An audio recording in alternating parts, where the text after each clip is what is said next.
Bienvenue dans ce nouveau numéro du podcast Vox en parle, l'émission de débat sur l'actualité juridique en droit social et qui décrypte chaque mois une problématique concrète rencontrée dans les entreprises.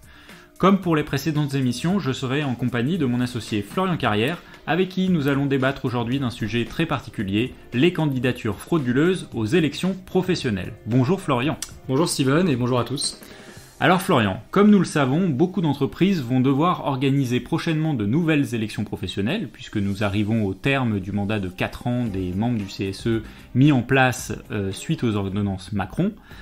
À cette occasion, des salariés vont donc pouvoir présenter leur candidature pour devenir membres titulaires ou suppléants du CSE. Et la question de la candidature frauduleuse pourra se poser. Alors de quoi parle-t-on exactement, Florian ? Pour bien comprendre, il faut commencer par rappeler à nos auditeurs que le salarié qui est candidat aux élections professionnelles bénéficie d'une protection contre le licenciement qui est prévue à l'article L2411-7 du Code du travail. Concrètement, cette protection signifie que si l'employeur veut procéder au licenciement de ce salarié, il doit au préalable solliciter l'autorisation de l'inspecteur du travail et même, dans certains cas, consulter en amont le CSE. Et elle dure combien de temps cette protection ?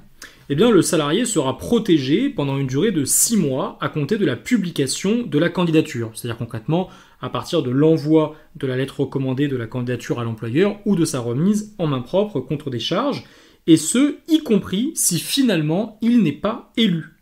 Si le salarié obtient suffisamment de suffrages pour être élu, que ce soit en tant que titulaire ou de suppléant, il sera également protégé pendant toute la durée de son mandat.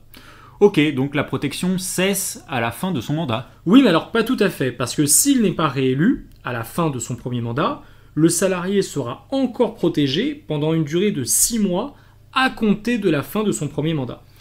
Ah oui, quand même, donc si c'est un mandat de 4 ans, il sera protégé pendant une durée de 4 ans et demi. C'est bien ça. Donc il y a un intérêt pour un salarié à se présenter aux élections professionnelles, ne serait-ce que pour ne pas être inquiété par une procédure de licenciement pendant toute la durée de cette protection. Oui, enfin, l'employeur ne perd pas son pouvoir de licencier, mais c'est vrai que l'inspecteur du travail contrôlera rigoureusement dans le cadre de sa saisine si le motif du licenciement est justifié et si la mesure n'a pas de lien avec le mandat du salarié. Et si ces conditions ne sont pas réunies, l'employeur n'obtiendra pas l'autorisation et devra renoncer au licenciement. Il y a même d'ailleurs une situation qui est très particulière, où l'inspecteur du travail peut considérer qu'il y a un motif valable de licenciement, qui n'a pas de lien avec le mandat, mais il refuse néanmoins l'autorisation de licenciement en considérant que la rupture du contrat du salarié protégé altérerait finalement la représentation du personnel dans l'entreprise. Donc effectivement, la procédure va être beaucoup plus complexe pour l'employeur. Bon, revenons à notre sujet de la candidature frauduleuse. Cela vise quelle situation exactement ? La candidature frauduleuse, c'est le cas où le salarié ne se présente pas aux élections pour réellement assurer la représentation du personnel et donc dans l'intérêt collectif des salariés, mais uniquement dans l'objectif de bénéficier de la protection contre le licenciement à titre donc personnel. Oui, c'est bien ça. La notion de candidature frauduleuse n'a pas été définie par le législateur. C'est la jurisprudence qui est venue préciser les cas où il y a fraude, sachant qu'il y a une appréciation souveraine et au cas par cas en la matière. Pour faire simple, les juges apprécient la candidature par rapport au déclenchement de la procédure de licenciement, c'est-à-dire à compter de la réception par le salarié de la convocation à l'entretien préalable. Si elle est antérieure ou bien que l'employeur avait connaissance de l'imminence de la candidature du salarié, les juges considèrent en principe que la candidature du salarié est valable. En revanche, si le salarié n'avait jamais fait part de son intention de se présenter aux élections et si le dépôt des candidatures est intervenu après la convocation à l'entretien préalable, alors dans cette hypothèse, la candidature sera jugée frauduleuse. Florian, imaginons le cas où un salarié sait qu'il est menacé par un licenciement et qu'il se dépêche de présenter sa candidature aux élections professionnelles pour être protégé. Quels sont les moyens d'action pour l'employeur lorsqu'il est confronté à une telle situation ? Eh bien, l'employeur peut faire annuler la candidature du salarié et donc faire tomber la protection par le tribunal judiciaire. Mais il doit agir rapidement, car la contestation doit intervenir au plus tard dans les 15 jours suivant la proclamation des résultats des élections professionnelles, c'est-à-dire dans le délai de recours pour contester la régularité des élections. Alors, ce qui est important à retenir, c'est que l'employeur peut agir dès qu'il a connaissance de la candidature qu'il estime frauduleuse, c'est-à-dire avant même les élections, ou sinon dans un délai de 15 jours après les élections.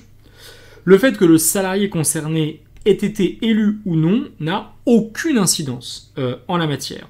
Mais attention, on insiste, si l'employeur n'agit pas dans ce délai de forclusion de 15 jours, il ne sera plus recevable à alléguer le caractère frauduleux de la candidature pour écarter la procédure protectrice. Eh bien, c'est très clair. On peut ajouter qu'aujourd'hui, nous nous sommes intéressés qu'au cas spécifique d'une candidature aux élections professionnelles. Mais cette situation peut se produire dans d'autres circonstances. Par exemple, pour le salarié qui demande l'organisation des élections professionnelles, eh bien, celui-ci bénéficie également d'une protection contre le licenciement. C'est aussi le cas pour d'autres mandats représentatifs ou syndicaux. On peut penser aux délégués syndicales, aux représentants de la section syndicale, y compris des mandats extérieurs à l'entreprise tels que défenseur syndical, conseiller du salarié ou encore conseiller prud'homme. Dans toutes ces hypothèses, c'est également le juge qui appréciera le caractère frauduleux ou non de la candidature ou de la désignation et qui pourra l'annuler le cas échéant.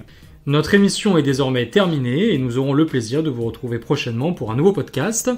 Pour en savoir plus, vous pouvez nous contacter via notre page LinkedIn ou sur notre site internet www.voxius-avocat ou pluriel.com où vous retrouverez toutes nos actualités. À bientôt Steven. À bientôt Florian.